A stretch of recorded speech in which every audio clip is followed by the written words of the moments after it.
नमस्कार दोस्तों। हम बात कर रहे हैं डॉक्ट्रिन ऑफ एक्लिप्स की। आप जान रहे हैं बहुत महत्वपूर्ण सिद्धांत है डॉक्ट्रिन ऑफ एक्लिप्स, जिसे हम ग्रहण का सिद्धांत और आच्छादन दो चीज़ें हम बोलते हैं। तो एक तो ग्रहण हो गया, ठीक है ना। ग्रहण से क्या मतलब है, जैसे एक्लिप्स का तो सीधा मतलब यही है। और आच्छादन मतलब होता है आच्छादित कर लेना, किसी चीज़ को ढक लेना। यही सिद्धांत है, इसी की हम बात करेंगे। यानी आर्टिकल 13 में जो दो महत्वपूर्ण सिद्धांत है उसमें से एक डॉक्ट्रिन ऑफ एक्लिप्स जो हमें यहाँ पढ़ना है वो है। तो सेवरेबिलिटी भी देखेंगे, एक्लिप्स भी देखेंगे। और पहले हम क्या देख रहे हैं, डॉक्ट्रिन ऑफ एक्लिप्स। तो क्या सिद्धांत है, आप सीधे कहेंगे ये सिद्धांत इस बात पर आधारित है कि जो कानून, कोई कानून है, कोई विधि है, अगर वो हमारे मूल अधिकारों का उल्लंघन करेगी, मूल अधिकारों का उल्लंघन करेगी, तो उसे हम प्रारंभ से शून्य नहीं मानते। प्रारंभ से शून्य मतलब अपनी उत्पत्ति से। अब ये बताइए मूल अधिकार हमें कब मिले, तो संविधान ने दिए ना।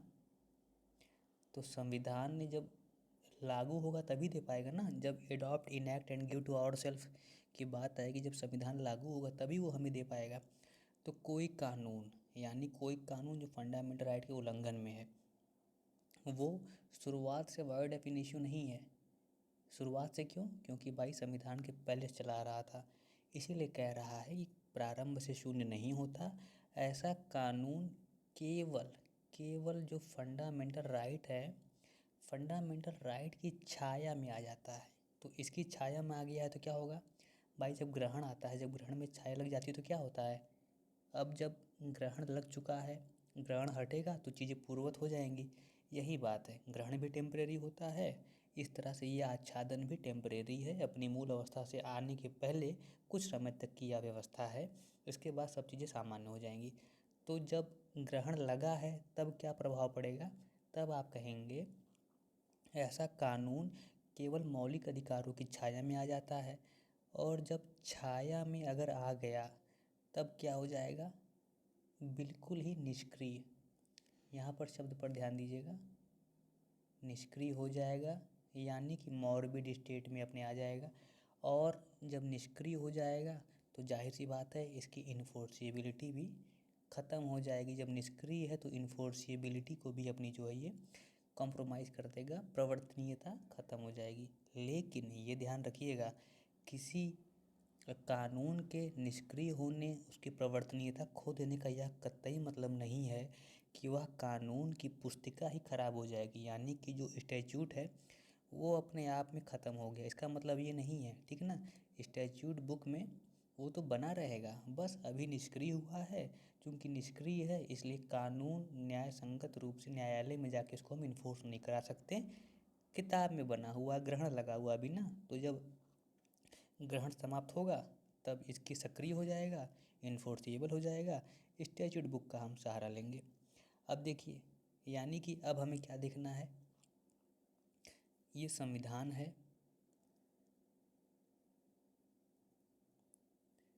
अब संविधान यहाँ लागू हो रहा है, तो जब संविधान के लागू होने के पहले के जो नियम बने हुए हैं, भाई ये हमारा संविधान है, संविधान यहाँ से लागू हो रहा है, तो इसे हम कहते हैं प्री कॉन्स्टिट्यूशन। ऐसे कानून जो संविधान बनने से पहले ही थे वो प्री कॉन्स्टिट्यूशन लॉ हो जाएंगे, यानी संविधान पूर्व के कानून।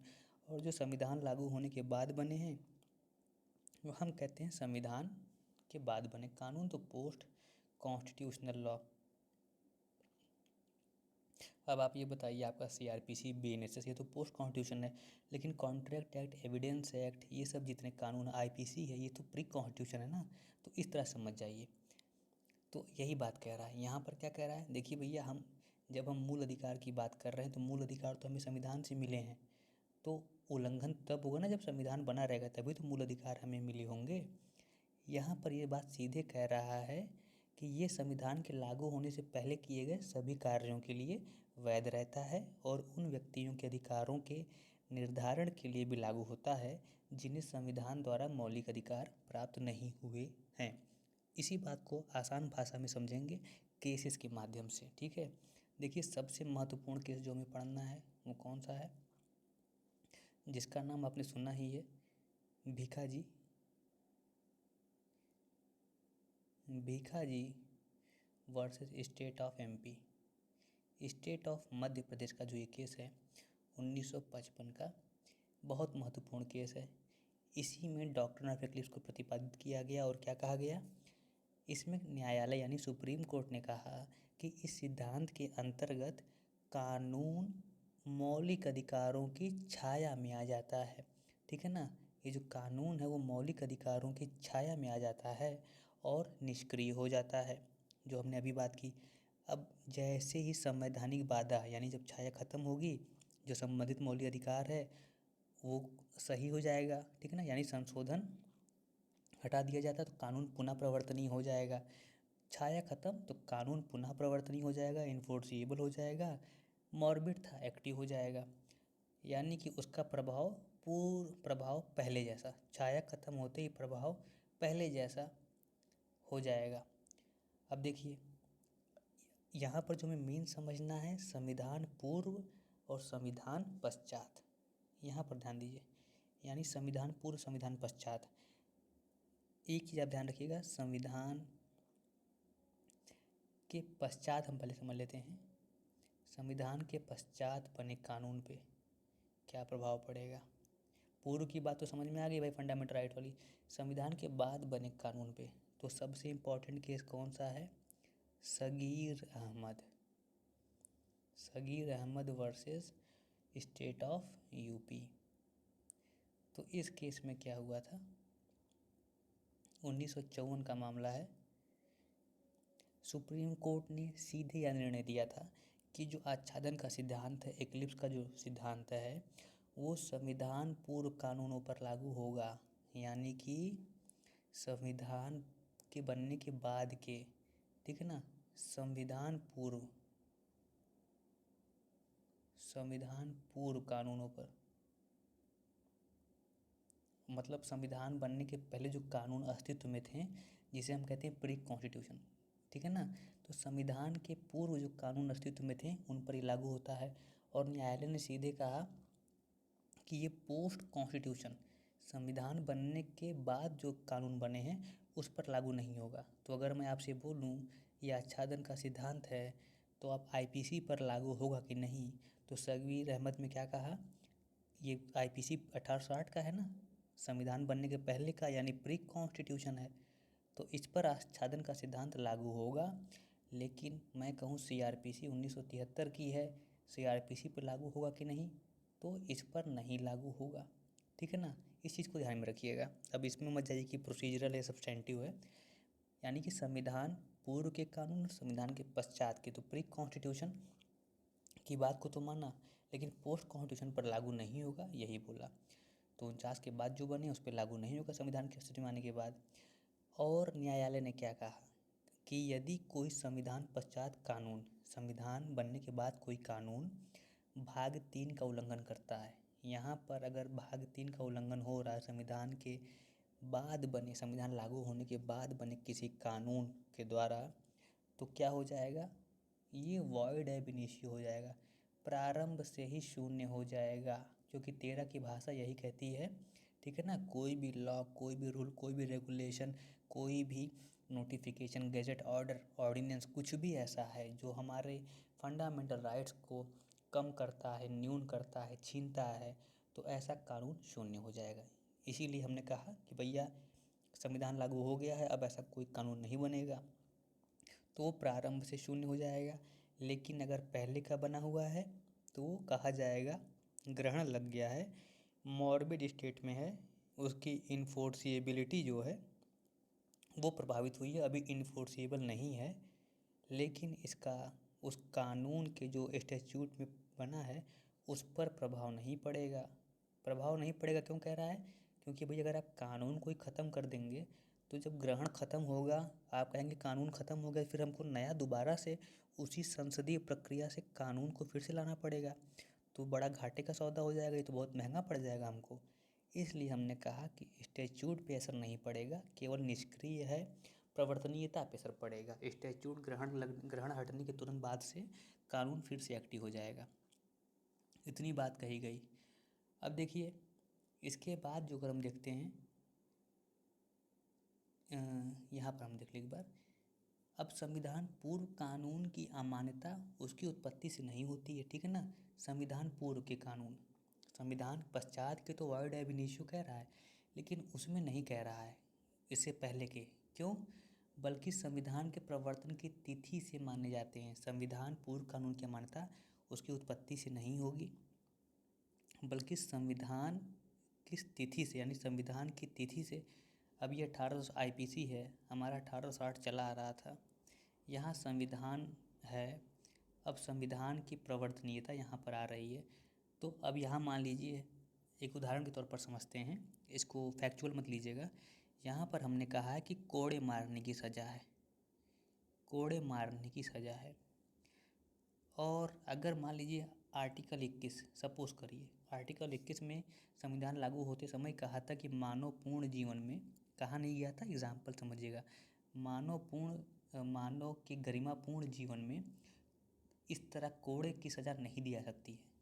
तो क्या होता भाई, सज़ा तो पहले चली आ रही है, उसकी वैधता पर कोई प्रश्न चिन्ह जाहिर सी बात नहीं लगता। लेकिन अब जब संविधान यहाँ लागू हो गया है, तब यहाँ पर कोई चीज़ अगर आप ऐसी करेंगे तो उसे हम वॉइड मानेंगे। यहाँ वॉइड है, लेकिन ये अपनी प्रारंभ की तिथि से नहीं वॉइड है, शून्य नहीं है, बल्कि ये यहाँ से जब संविधान लागू हुआ है तब से शून्य माना जाएगा। ये बात ही कहना चाह रहा है।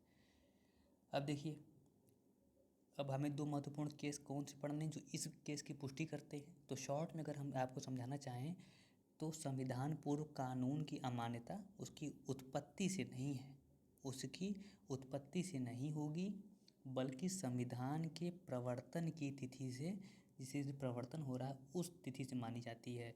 यानी सुप्रीम कोर्ट ने जो अनुच्छेद 13(1) है और 13(2), ठीक है ना, इसके बीच जो है अंतर कर दिया, भेद किया। क्या कहा इसमें?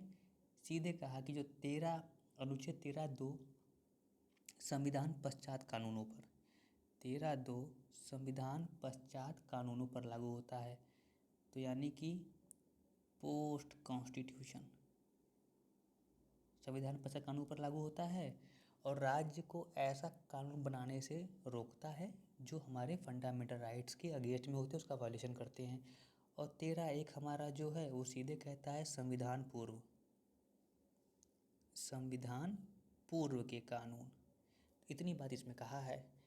अब इसी कॉन्सेप्ट को, इसी बात को दो महत्वपूर्ण और केस कौन से हैं जिसमें सुप्रीम कोर्ट ने इसको एफर्म किया, इसको पुष्ट किया। तो पहला हमारा केस है दीपचंद का, ठीक है ना। कौन सा केस है? तो दीपचंद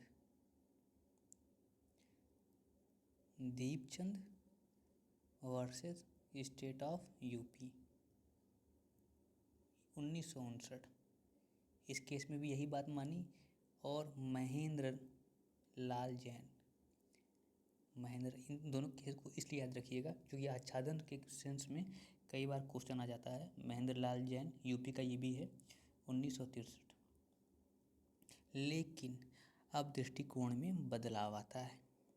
तो दृष्टिकोण में क्या बदलाव आ रहा है इसको हम देखते हैं। देखिए, दृष्टिकोण में बदलाव यानी यहाँ पर अब जो बात है वो बदल जाएगी, कोर्ट का नज़रिया बदल जाएगा। और ऐसा किस केस में हुआ था? तो गुजरात राज्य वर्सेस अंबिका मिल्स, बहुत महत्वपूर्ण केस है, ध्यान रखिएगा। अंबिका मिल्स का केस है 1974 का।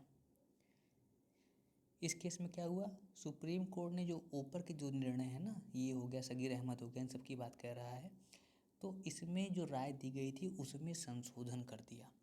न्यायालय ने क्या कहा कि संविधान के जो बाद कानून बने हैं, जो मौलिक अधिकारों के साथ असंगत हैं, वो हर दृष्टि से वॉइड एब इनिशियो नहीं हैं। अभी तक हम क्या कह रहे थे कि भाई ये जो हैं वो प्रारंभ, इधर वाले कानून जो संविधान है, इनके जो पहले बने आ रहे हैं वो शुरू से वॉइड नहीं है, लेकिन ऐसे कानून जो संविधान के बाद बने हैं वो शुरू से शून्य हो जाएंगे। गुजरात राज्य वर्सेस अंबिका मिल्क केस में कहा कि ऐसा नहीं है। इसने कहा कि जो 13(2) है, 13(2) क्या कह रहा है, इसके अंतर्गत जो वॉइड है इसका अर्थ केवल उनके लिए शून्य होगा जिनके लिए मौलिक अधिकारों का हनन हुआ है। यानी कि अब भाई एक चीज़ ये बताइए, वॉइड उनके लिए होगा जिनके लिए कानून का हनन हुआ है। अब मान लीजिए मैं विदेशी हूँ, मैं ये कह सकता हूँ कि मुझे नौकरी में आरक्षण नहीं मिल रहा है, मेरे अधिकार को तो मुझे मिला ही नहीं है। यानी कि 15, 16, 19, 29, 30 जब ये केवल नागरिकों को मिले हैं और मैं विदेशी हूँ तो क्या मैं इसके लिए दावा कर सकता हूँ? नहीं कर सकता ना। तो यही बात कह रहा है कि जिसका हनन हुआ है उसके लिए शून्य माने जाएंगे। ठीक है ना, इन दोनों चीज़ों को हमें समझना है। अब अनुच्छेद 13(2) के अंतर्गत वॉइड का ये अर्थ बता दिया। ठीक है ना, जैसे 19 को ही मान लीजिए, यदि कोई संविधान पश्चात कानून 19 के अंतर्गत अधिकारों को उल्लंघन करता है, 19 केवल नागरिकों को मिला है, हमने पहले ही बोला, तो नागरिकों को अधिकार देता है तो गैर नागरिकों के लिए तो वैध बना रहेगा ना। शून्य केवल होगा तो वो नागरिकों के लिए होगा। अब देखिए हमने अभी 4 केस ये पढ़ लिए हैं।